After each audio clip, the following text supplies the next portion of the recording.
Ladies and gentlemen, welcome to another episode of the Storybox, where I, your host, Jay Phantom, has the utmost privilege and honor to unbox the amazing stories of some incredible people from all walks of life and experiences. I'm delighted and grateful that you're here today. Now let's dive into the Storybox and hear more about our guest today.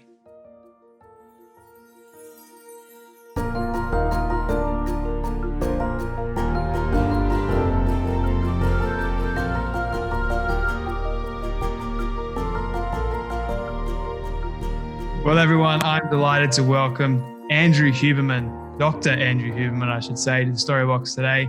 He's a PhD. He studies comparative neurology to better understand the human brain and human brain evolution, which I think is quite fascinating.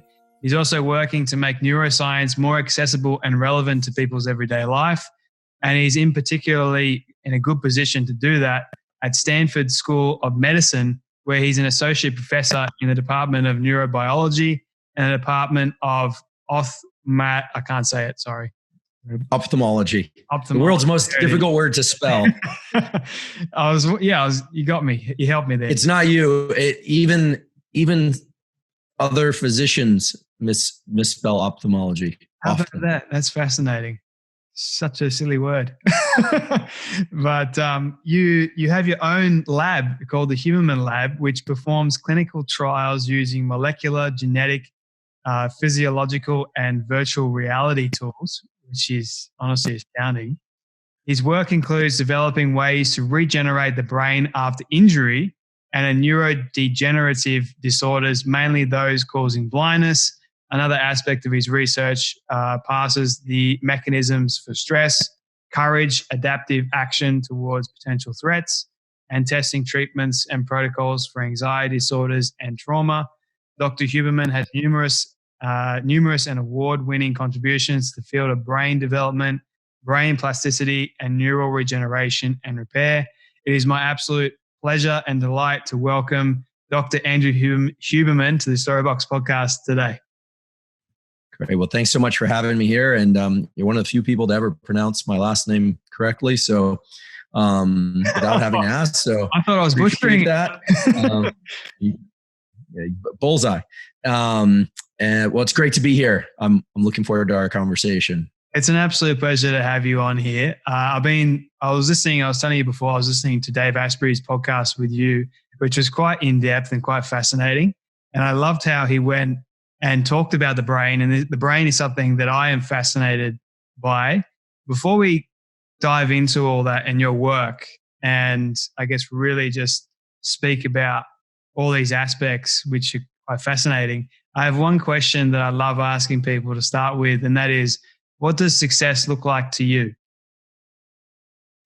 That's a great question and a hard question, because for me, the answer to that has been very dynamic over time. It's changed a lot over time. So I'm going to answer it in three parts. I would say, early in my career, which started early, I've been in this game a long time, relatively, given that I'm about 45 years old soon and into about 25 years ago. I just was hungry to learn as much as I could about how the brain works. And I really wanted a place in the culture and career of neuroscience. I wasn't careerist in the sense I wasn't just obsessed with like publishing papers and getting grants, although those are important metrics for success. But I wanted to be a brain explorer.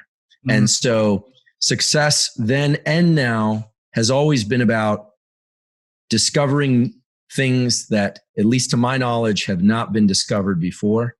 And then over time, I would say that answer has morphed to include teaching that to as many people as care to hear or will listen, because I think there's so many gems in the field of neuroscience that people can put into action in their life. And that leads me to the third thing, which is, I'm really interested in spending a lot of my time and energy on tool development. So tools to access neuroplasticity, this incredible ability for the brain to change in response to experience, tools to control stress, tools to leverage stress. So it's really about discovery and tool development and sharing tools. One of the reasons I teach neuroscience on Instagram of all places, which is kind of an odd place for a university professor to teach, was because I just, very few people, relatively speaking, are going to ever walk into one of the classes that I teach, or we'll walk into a laboratory. Even fewer will walk into a laboratory. So if I can spark some interest in science and some youngsters, if I can share something about science and the wonders of the brain with people, then that to me is the ultimate. And, like I said, I'm about 45 years old. I mean, maybe David Sinclair will extend this number, but chances are, I'll probably live to be about 90, 100, maybe 120 if I'm really lucky. Maybe Sinclair, hopefully David save me and maybe extend it out to like 150 or 200. Who knows? I mean, he'll probably pull it off. Very smart fellow. But I have to be realistic with myself, which is, if the more information I can share, the more of an impact I can have in terms of, sharing science and making people realize this incredible, we talk about potential, but most of that's inside our skulls. So that's what success is for me these days. And winning is for me these days. Teaching, educating, teaching. I love that response, because it draws out so many questions for me to actually ask you. And you mentioned Dr. David Sinclair as well, which we'll get to in a moment. But I'm curious, I guess, going right back to your fascination and your interest with the brain, where did that come from? And what age were you when you realized, I want to be a scientist that studies the brain? So there are two answers to that. As you'll notice, there are multiple answers to each of your questions. So I grew up in a family. My dad was first generation immigrant to the US. He is from Argentina. He came here on a naval scholarship to do physics. He was a physicist. So I grew up in a home where there were a couple very strong themes. And one of the themes was science and a life of inquiry just seemed to make him very happy. In fact, so that was one. And I'll mention a little bit more about that in a second. But the other was that, early on, I was exposed to conversations between graduate students and postdocs. In those days, they would come over to the house for dinner. We'd have barbecues. And I came to understand pretty early on that there was this group of people that we call scientists that get paid to figure things out and to pursue their curiosity. And I think that got embedded in me very young. Now, I didn't grow up in a house where people talked about sports. So I knew nothing about that, but I could tell you, who won the Nobel Prize. I knew a lot about some of the more interesting dynamics between scientists and their personal lives, just by eavesdropping on conversations between my parents. It was an interesting place to grow up. But basically, when I was about 6 years old, I remember this very well. My dad used to walk me to school about halfway, and then he'd let me go the remainder of the way on my own. And he would split off down this path, and he would go to his laboratory. He was a theoretical physicist at that time, working on some of the early foundations of chaos theory.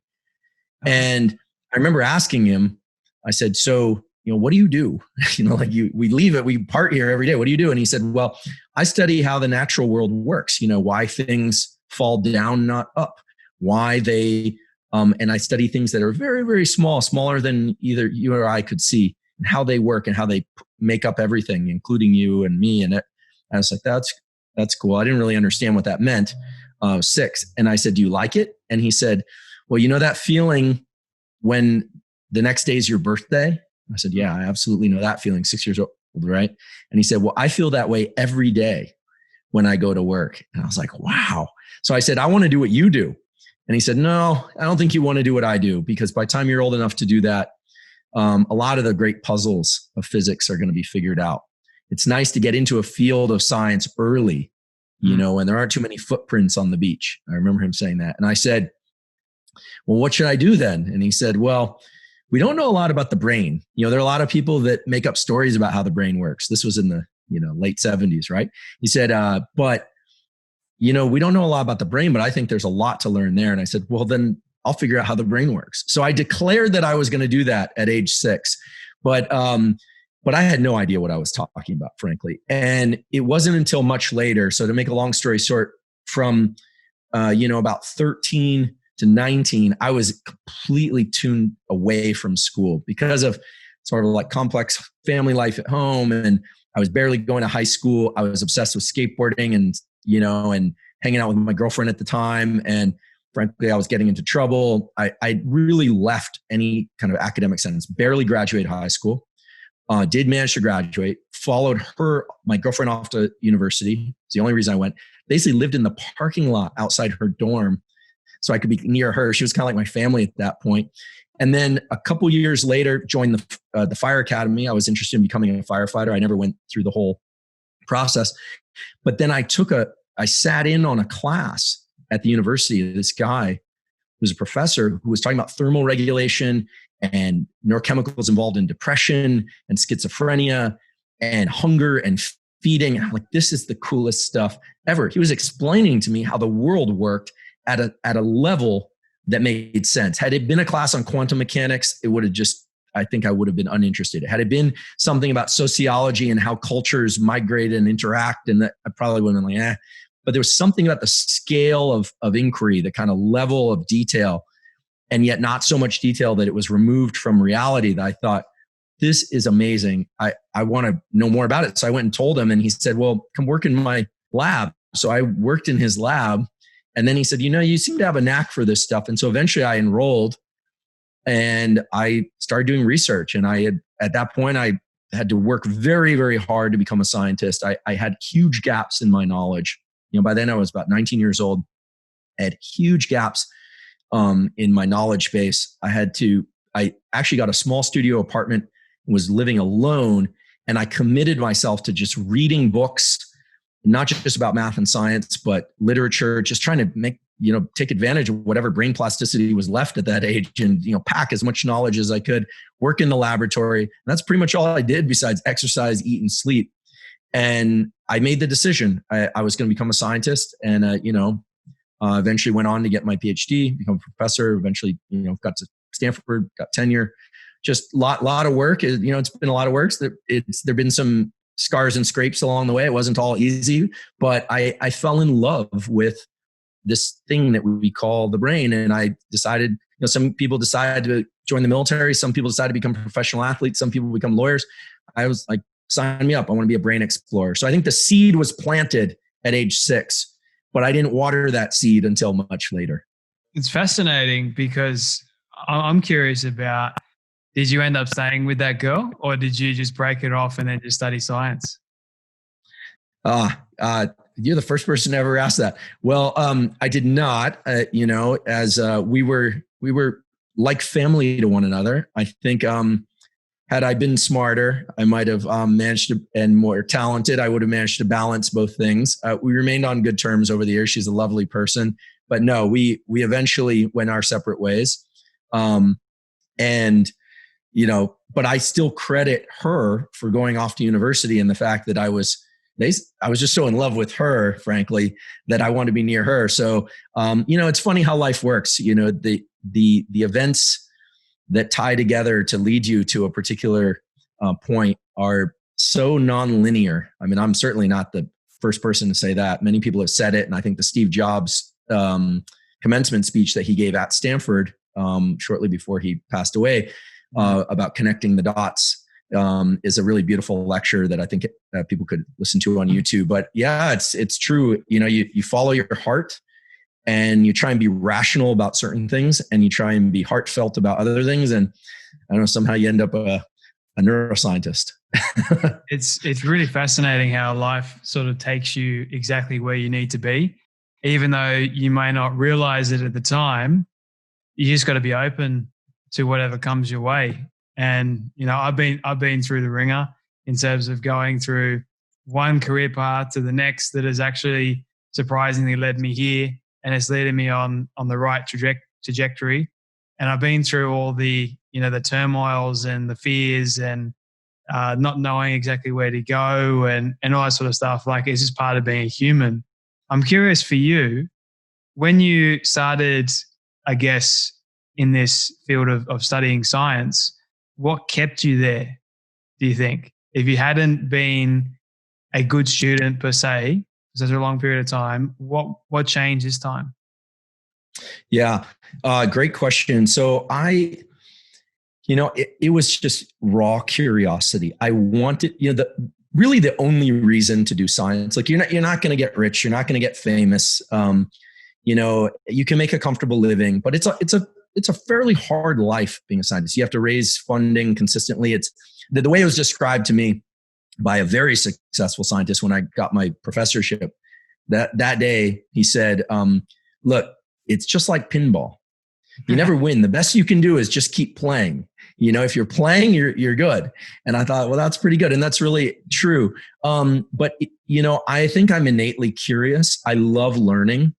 And I love, to me, curiosity is a very special thing, because curiosity is really being motivated to figure things out, but where you're not attached to a particular answer.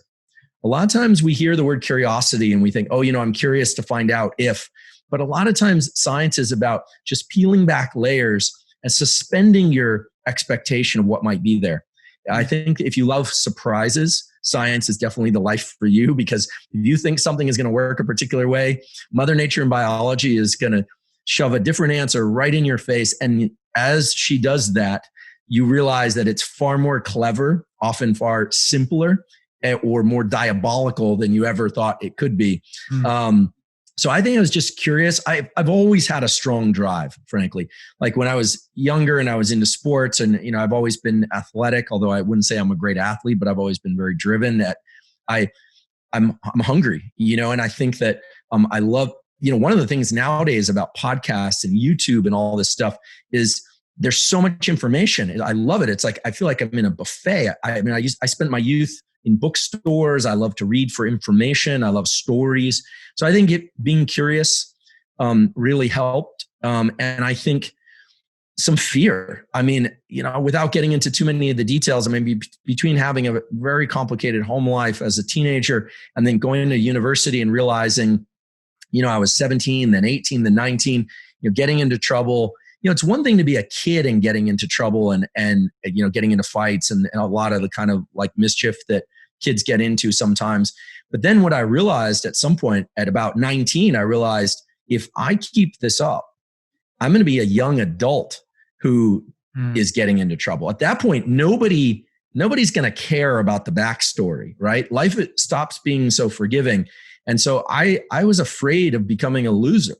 I was afraid of becoming nobody. I had all this drive, but not actually completing anything, not having anything to tack to my efforts. And I can't recall that I ever spent a lot of time planning out the future, except I did write down, I want a PhD by the time I'm 30. I want a professorship by the time I'm 35. I want tenure by the time I'm 40. But that makes it sound like it was all planned out at day to day. I think that my dad told me a story a long time ago, and he's repeated it several times. So I'm inclined to believe that it's true, because he also he's a scientist. He's a man of facts. So because he was a physicist, he had a lot of exposure to Einstein, Feynman, Gell-Mann. These are the greats of physics in the last century. And there's a famous story about Einstein that's not often told, where people were asking for his autograph, as they often would, right? He's Einstein. And at one point, he took a picture of himself and he put an arrow to his nose and he wrote, "The source of all my great ideas."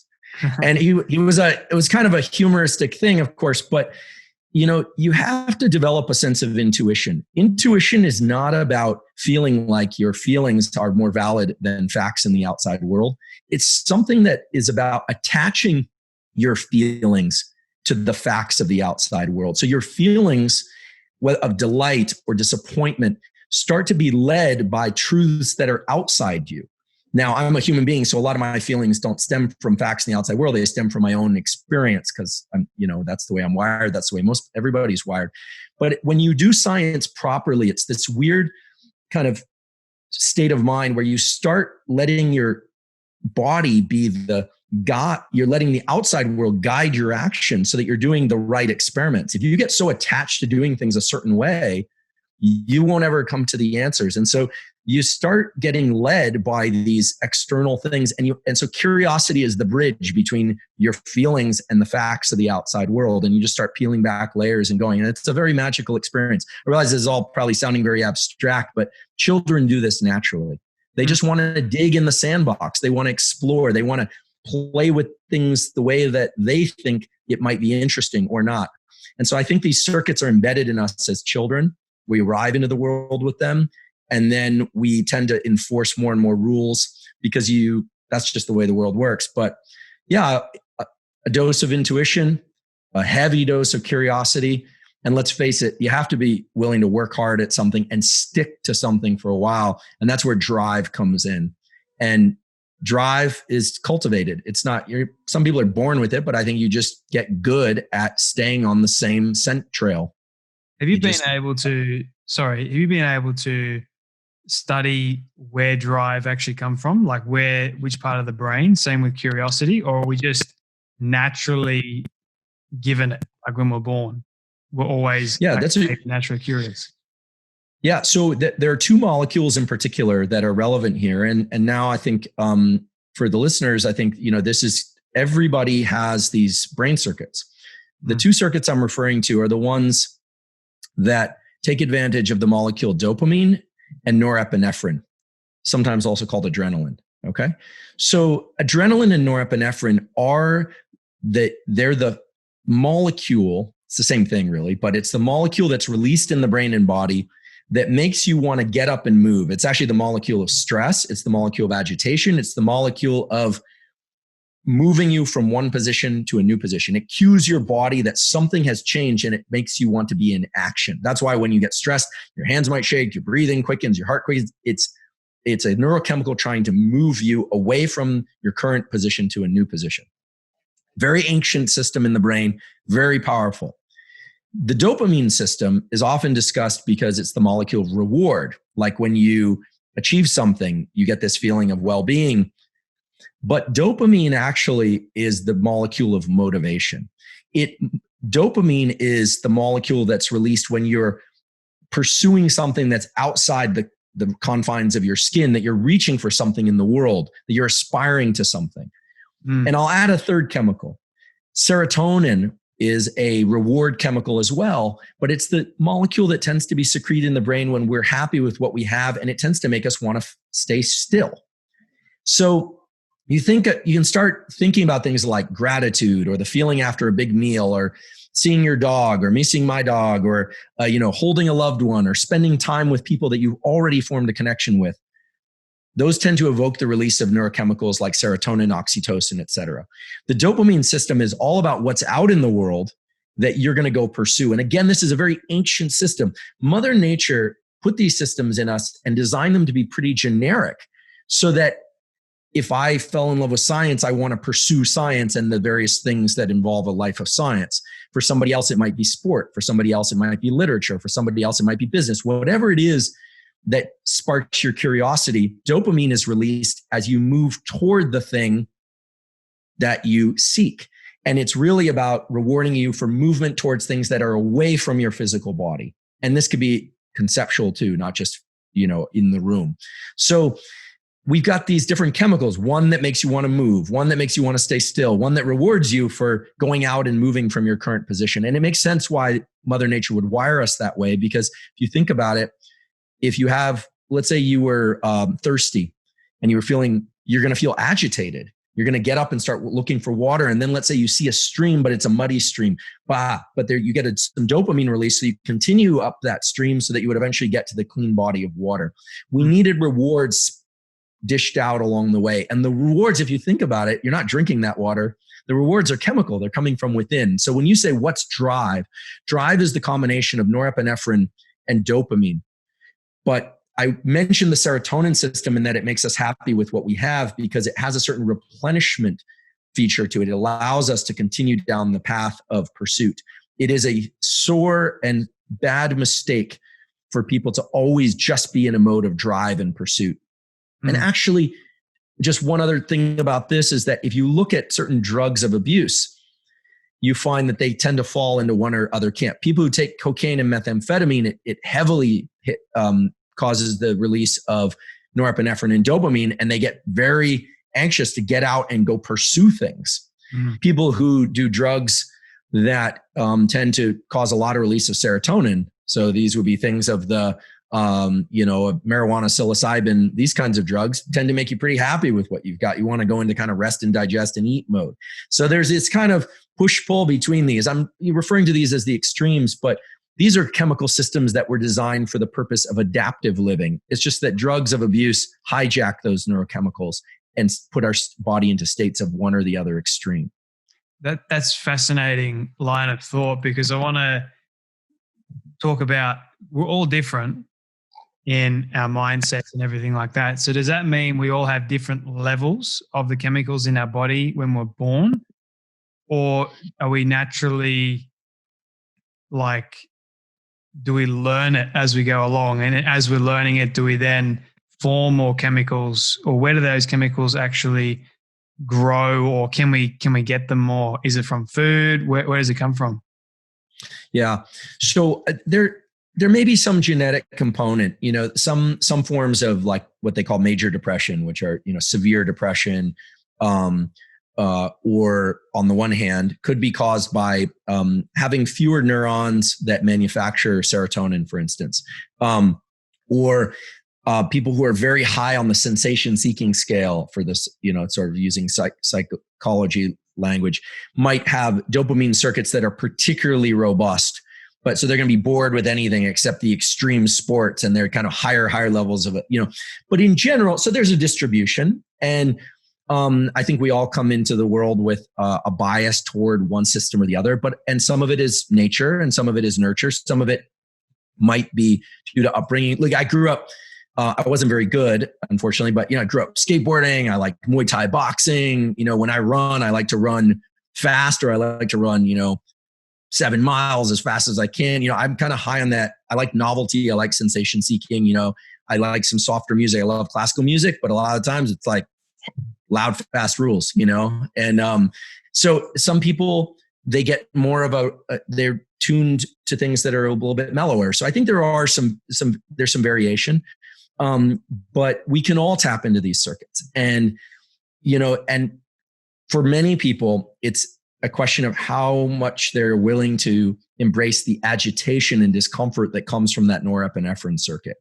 Mm. We have this kind of fantasy about learning and this fantasy about flow. In fact, I'm friends with Stephen Kotler, and I really love the work on flow, Rise of Superman, Stealing Fire, all that.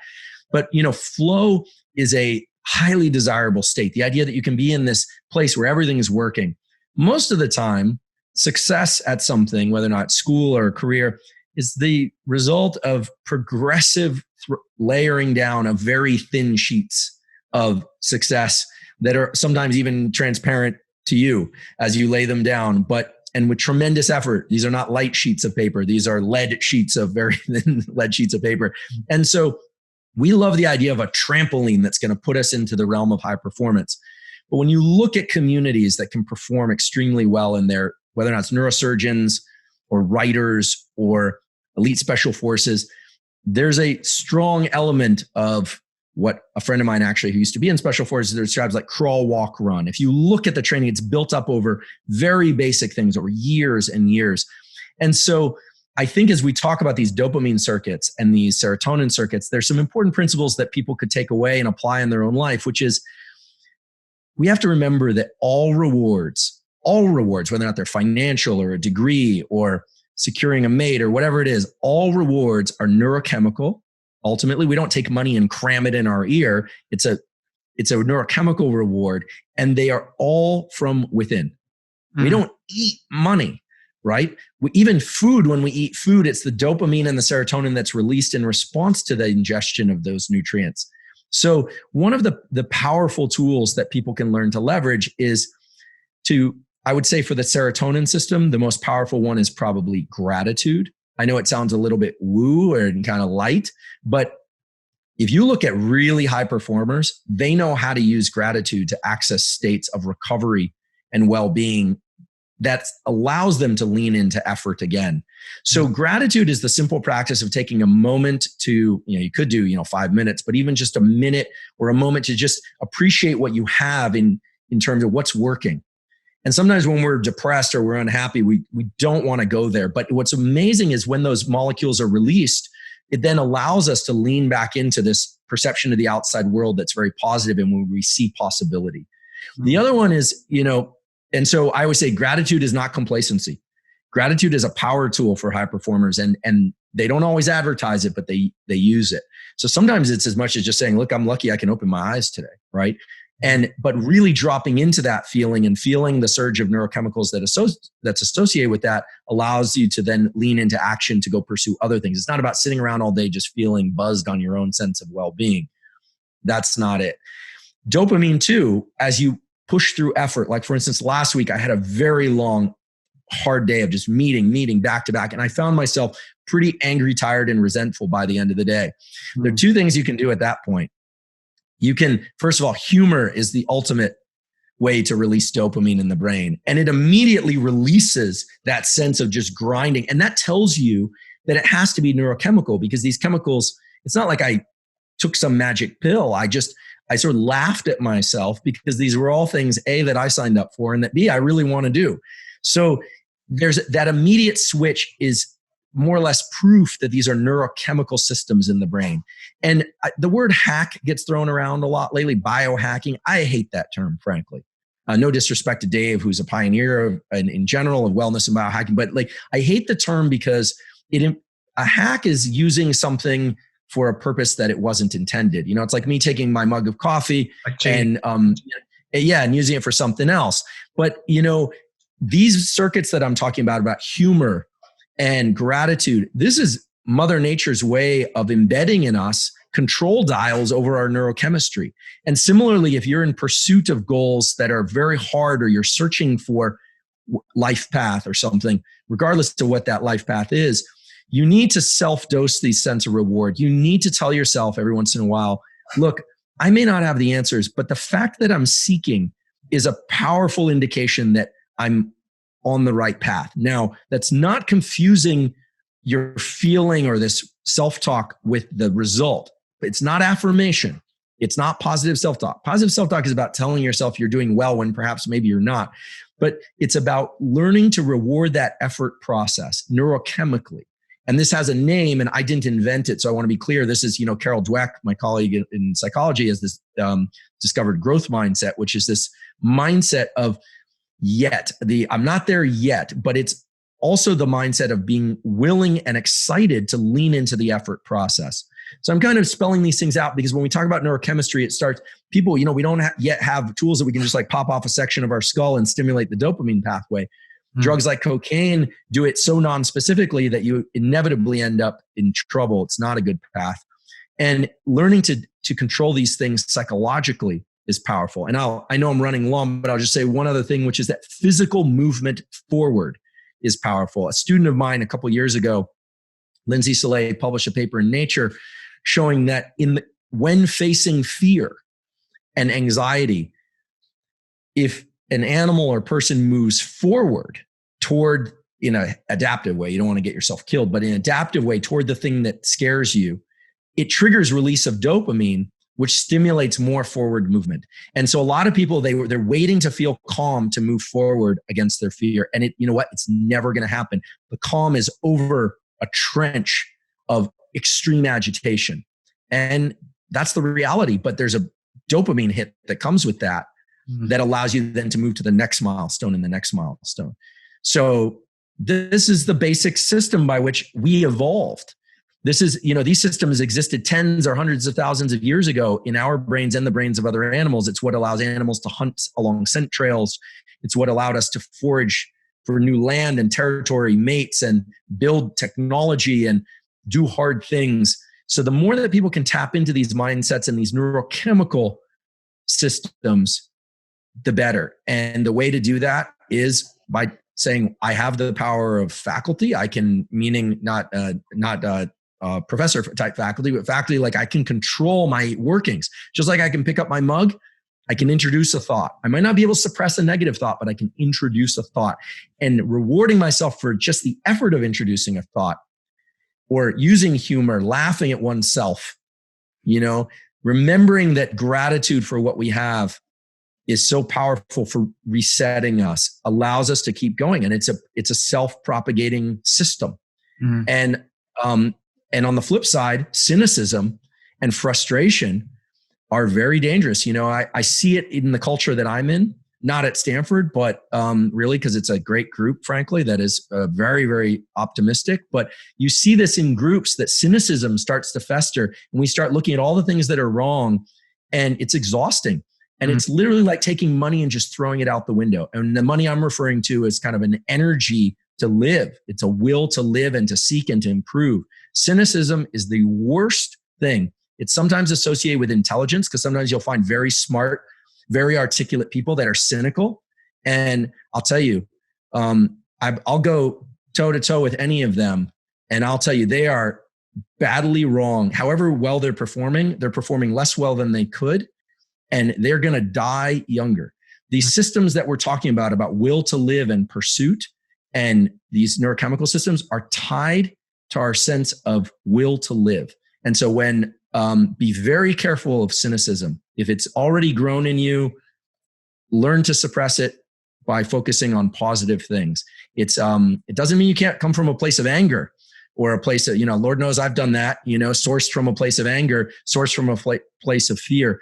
But cynicism is very dangerous, and it will shorten your mental life, and it will shorten your performance. And dopamine and these serotonin systems of gratitude and humor and drive and levity and play, a sense of play. These are not motivational things. These are neurochemical things. There's a lot to unpack in that part, which like my brain's buzzing. So one of the things that I guess I'm curious about out of all that, you mentioned dopamine a lot and serotonin. Have you ever come across somebody that has over too much dopamine? What does that look like? And someone that has very little dopamine, and what does that look like? And same with serotonin and all that sort of thing. Yeah. And as you asked me that, I realized I failed completely to answer your previous question, like nutrition and supplementation and how those factor into these. So I'll just briefly say, look, I'm not when previously I had a lab down in San Diego, and of Sachin Panda, we should credit Sachin at the Salk he is really the guy who popularized intermittent fasting. You can look up his work about timed eating schedules. Actually, the originator of intermittent fasting was not a scientist, a guy named Ori Hofmeckler, who was in Israeli special forces, and then talked about the warrior diet of eating once or twice a day, limited time windows. You can look up Ori's, very nice guy, and deserves credit for really coming up with that. But Sachin's lab has shown real health benefits to having a restricted feeding window every 24 hours. I personally like to eat for a much larger portion of my day. If I restrict my feeding window to 6 hours, I eat everything, and I want to explode because I have big appetite. I also just love to eat. So, so if let's say somebody has poor motivation, like they're just not engaging in things, it's interesting because shortening your feeding window will stimulate will stimulate norepinephrine, that kind of sense of agitation. A lot of people find they can focus better. They have more energy if they're not eating so much throughout the day. Some people find the opposite. So you have to kind of play with that. Yes, I'm sorry. Is that dangerous though?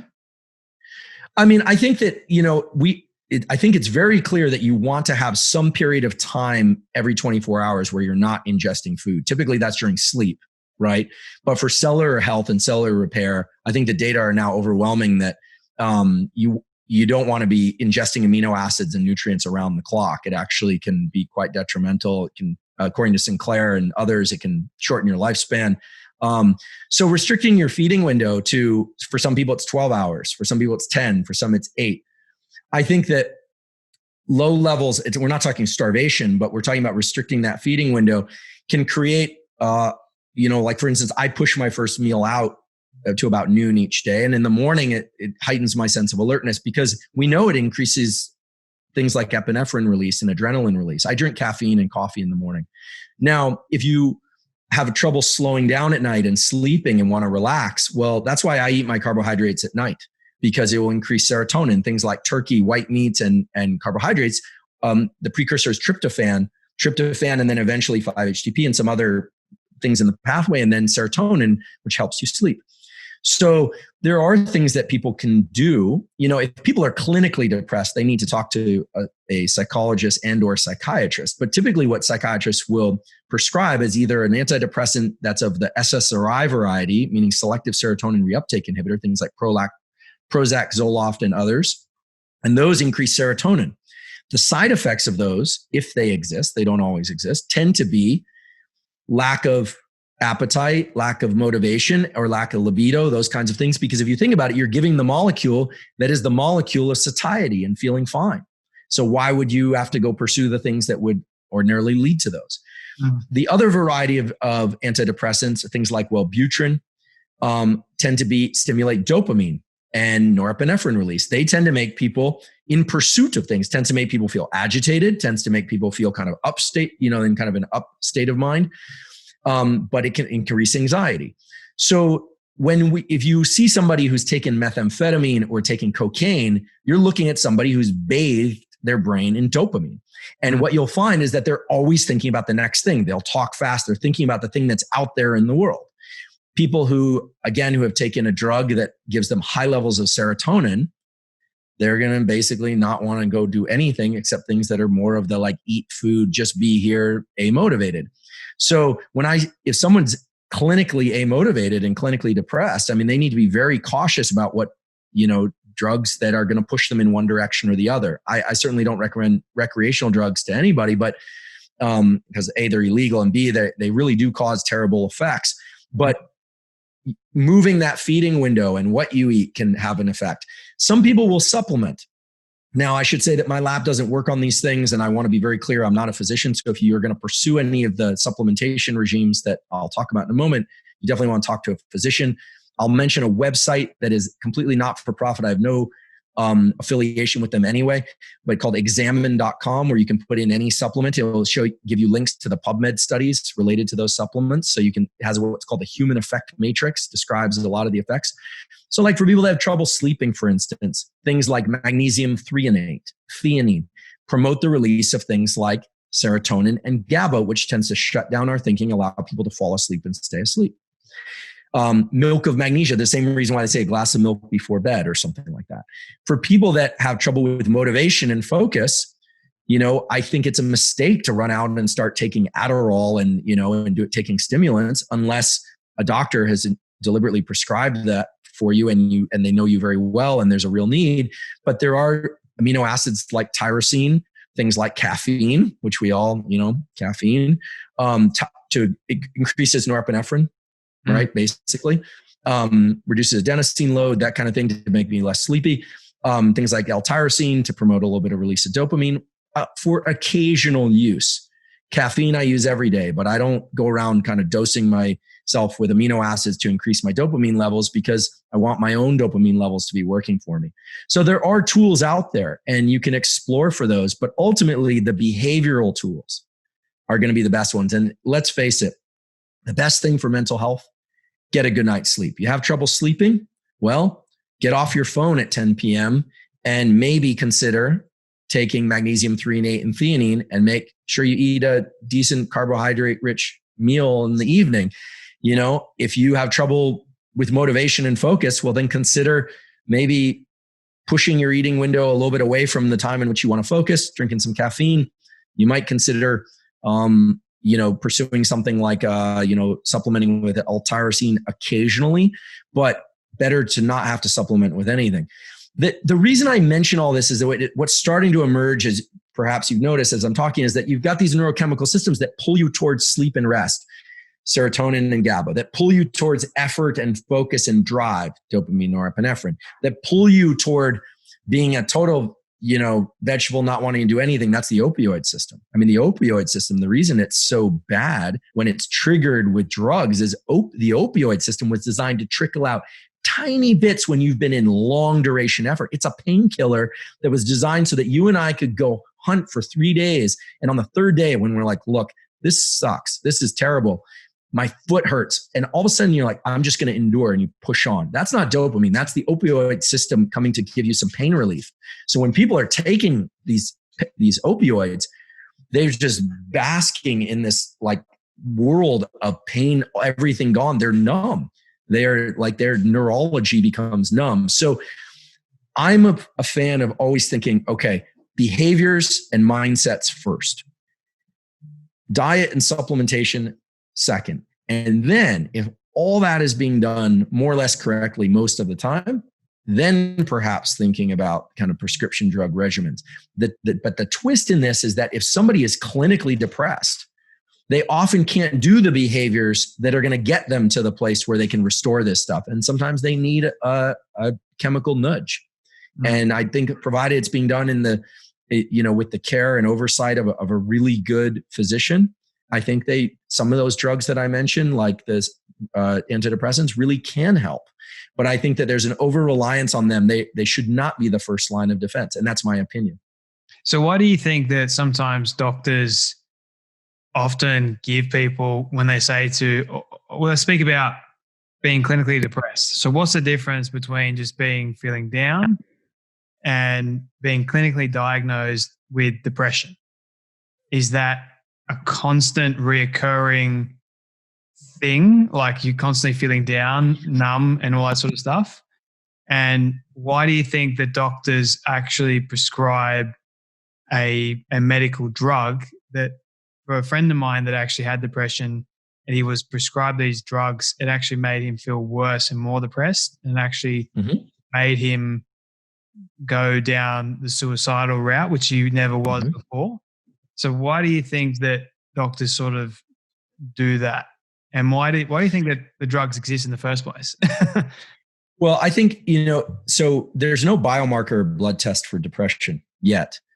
Or for anxiety. One of the efforts that my lab is very much involved in is trying to develop objective measures for mental health, in particular anxiety and PTSD and things of that sort, perhaps a topic for another time. But, typically you go in and you talk to the psych and you tell them what's going on. And these are well-meaning people, they're going to do their best to hear what you're saying. And really the criteria are subjective criteria, loss of appetite, loss of this, loss of that. And I think they prescribe the drugs with the best of intentions. And oftentimes they do help a lot of people. We don't hear so many stories about the millions and billions of people they do help, especially for people that have had a major loss or life event where they just cannot get themselves on the path of the behaviors. They don't have the energy. Their will to live is gone. And so for those people, I think they look to a pharmaceutical treatment to try and get something, a positive shift quickly. It doesn't always work, but I think the intention is right, because those people really are they're hemorrhaging. They're emotionally hemorrhaging.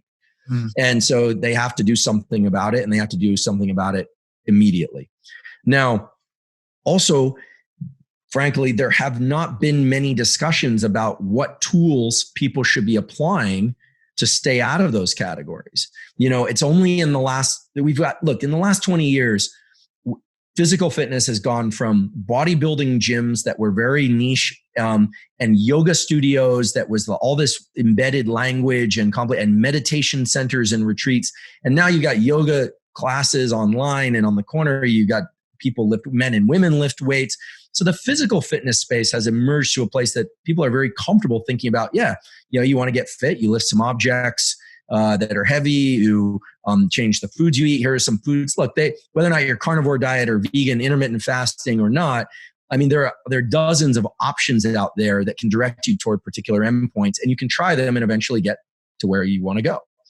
With the mind and with the brain, that information just hasn't been available. If somebody's feeling down or amotivated or anxious, they haven't had that information. Now, I'm not a clinician. I'm a professor. I'm a research scientist, but I've spent enough time with the communities of people in mental health. I have collaborators in psychiatry and in the world of mental health. One of my life missions now is to try and get people tools. So breathing tools to help people calm themselves if they feel too anxious. Tools oriented around mindset, or description of tools around mindset, so that people can understand how these reward systems that we were talking about earlier work, so that they can make consistent progress over time. And sometimes that's people who are doing very well, but are not they're only accessing the dopamine system and not the serotonin system. And they're like, I don't know why I'm exhausted and I'm feeling like I'm burning out. It's like, well, you're living in this regime, this neurochemical regime that's very extreme. You need to balance that out a little bit. So, and I'm not the only one out there, but I would say a lot of the stuff around mental health has been shrouded and masked in language that frankly is very vague. You know, people like even in the respiration community, we know that patterns of breathing have a profound influence on our states of mind, and we can control our breathing. Therefore, we can control our states of mind. But the community around breath work, within which I have many close friends and I respect those folks. I mean, you listen to them and it sounds crazy. I mean, it sounds crazy. And so if you're not in that community, you know, people like the typical person off the street thinks this is nuts. And also it's all like the language, the naming of it, everything's been named after some proprietary brand. So one thing that I'm very active in doing on my Instagram and elsewhere is to try and say, let's just unpack this. You have too much stress? Well, maybe you need two kinds of tools. Maybe you need a tool that will allow you to calm yourself quickly. So there is a tool. It's these physiological sighs, double inhales followed by exhales.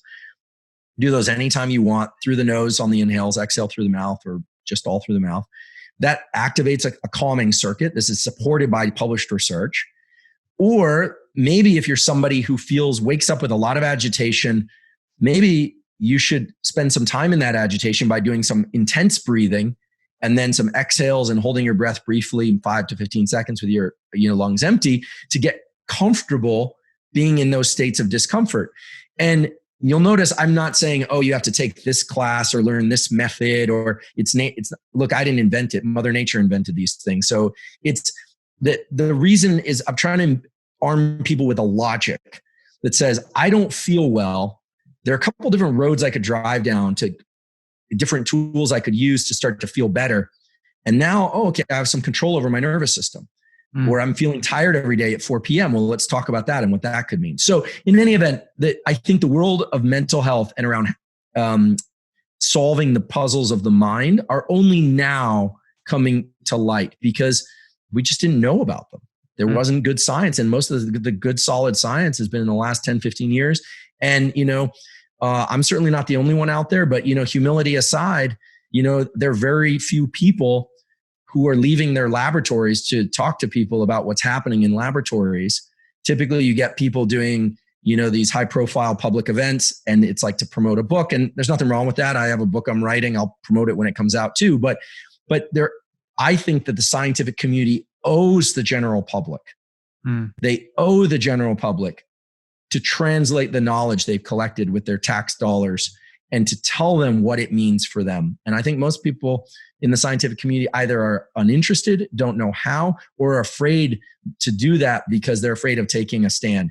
And I don't know, maybe I hit my head one too many times boxing or skateboarding, but I'm just going to do it because I believe, provided it's done safely and with an awareness to what the end goal is, it's not just important, I believe it's my obligation. It's very fascinating. And there's so much that I do actually want to speak about. One of them being trauma and how that actually affects the brain and how we can heal trauma. But I feel like that's another discussion for another time. And then I want to talk about addiction and how that impacts the brain and all the neurological pathways involved with addiction and how we can break addiction and why we are such addictive creatures in the first place. But what I will ask is, has there been any questions that you haven't been able, or what is a question that you have for yourself that you haven't been able to answer yet? Oh, so many. Well, I will say around trauma and addiction, I'd be delighted to come back on and we could talk about those, but I just will kind of earmark one little thing around those, which is that the trauma community too, the trauma treatment community too, still has not come forth with a clear model. I think there are two models that I see out there. One is to cope with a trauma, you need to learn to feel okay in the story of the trauma.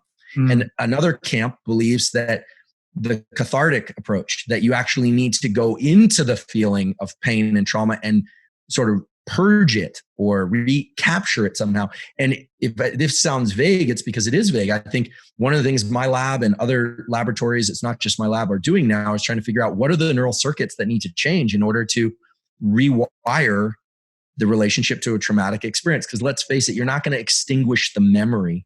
You're not going to just delete that. How wonderful would that be? But you're not. You need to change the body and the brain's feeling of that. I mean, there's the book, The Body Keeps the Score, which pointed to the fact that the body is involved, but there doesn't point It's a great book. I think it's a brilliant book, but we're still in search of answers of how to remap our negative experiences in ways that serve us and don't hinder us. So we can revisit that. Likewise with addiction. There's a huge basis for anxiety in addiction, especially around time of recovery and relapse. So, questions that I would like to solve in my lifetime. Well, one of the ones that I'm obsessed with is neuroplasticity, this amazing ability that human brains have to change themselves and to self-direct our own change, what I call self-directed adaptive plasticity, which is a mouthful, but to distinguish it from the forms of plasticity that happen during childhood, which you just expose kids to something and their brain changes. In adulthood, you have to make your own brain change, frankly. If you want to change your brain for the better, you have to do it. You cannot change somebody else's brain for the better in adulthood. They have to do it. You can change it for the worse, but you can't change it for the better. So the question of what are the portals to plasticity continues to, be my obsession. And I am certain that it involves accessing certain states of mind and focus and neurochemical underpinnings. And some of it will eventually involve machines, brain-machine interface devices that we can put on that will help enhance plasticity. I do think that's going to happen. I grew up and I'm here in Silicon Valley. I believe that machines have a role to play in this, but I think we can do a lot with our own natural chemistry and our own biology that hasn't been tapped into yet. So I think the most interesting question to me is how to access faster brain changes, positive brain changes, faster learning, faster changes of beliefs. Look, so many of the problems we're seeing in the world right now are because people fundamentally disagree and they're in kind of getting dopamine hits from their own beliefs. So until we can start to rewire, understand the belief system and tap into that in positive ways that serve everybody, we're going to be struggling. I think it can be done, but that's the question that I remain obsessed by. And I think Mother Nature built these systems in us to be able to change our brain circuitry so that we could adapt. And the problems we see in the world right now, whether or not it's COVID-19 or the incredible racial disparities that we see, the challenges around that, those are problems that we have the neural machinery to solve. We can do that, but it's going to require a lot of things. But one of the things it's going to require is a better understanding of how brain change, positive brain change actually comes about. So that's where I'm putting my focus these days. Which is another line of conversation that we can dive into as well. So much to actually unpack here about what you actually study. And I'm fascinated by this idea of how machines are actually going to either help us or deter us or make it worse. So is that there's an underlying question where we are heading towards a more advanced technological future. But then again, you've also got to ask yourself the question, is that dangerous? Is that a bad thing? Will, that old question, will the machines take over, or will we create something that is so technologically advanced that we can't ourselves control it? Like it just enhances too much as it's like more powerful than our own brains. Is that actually possible? And that's a question I think it is. I have. Yeah. I mean, I'm very optimistic, frankly. Look, even if we look at the challenges that are in the world right now, right? 2020 is an extraordinarily challenging year for humanity. If we look at that, there's certain things that our biology can do naturally, and there's certain things like rewiring beliefs, dealing with viruses that, sure, our bodies can have some viral resistance, but there's a huge effort to obtain new technologies, vaccines and other technologies as well, to try and stem the spread of COVID-19. And even for those of you out there that think that the response was whatever and was, inappropriate, whatever your belief, we do this. This is what human beings do. When we reach the limits of our biological potential, and we say, wow, I want to get from point A to point B faster, we build things like cars and airplanes. Okay, we build technologies. That's what we do. And I think we are reaching the point where we've seen enough of the same problems occur over and over again, different viruses, but same kind of issues, that we need to start developing new technologies. Now, the phone is a very interesting one because I don't look at the phone as a phone. I look at the phone as a separate set of brain areas, because this brain, it's not like a car that I drive. This is the phone, my smartphone is a very dynamic machine that includes components of my memory. It knows more about what I like than I know. And so it's kind of naive to think that your phone and the information that you're getting and my phone and the information that I'm getting are the equivalent experience. So the device that is the phone is actually like another brain area or set of brain areas. And so now we are in brain-machine interface. I do think the future of brain-machine interface is very exciting, especially in the clinical realm for treatment of stroke and Alzheimer's and Parkinson's and so forth, movement disorders in particular. But I am very optimistic.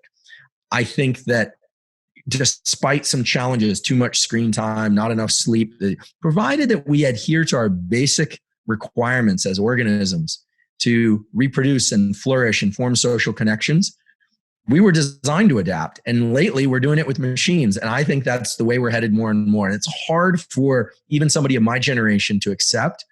But when you talk to young people, I have a niece, she's 14 years old. She doesn't think the phone is an intrusion. The phone is a portal to her social life. So I find it a little irritating sometimes, but I didn't grow up with it.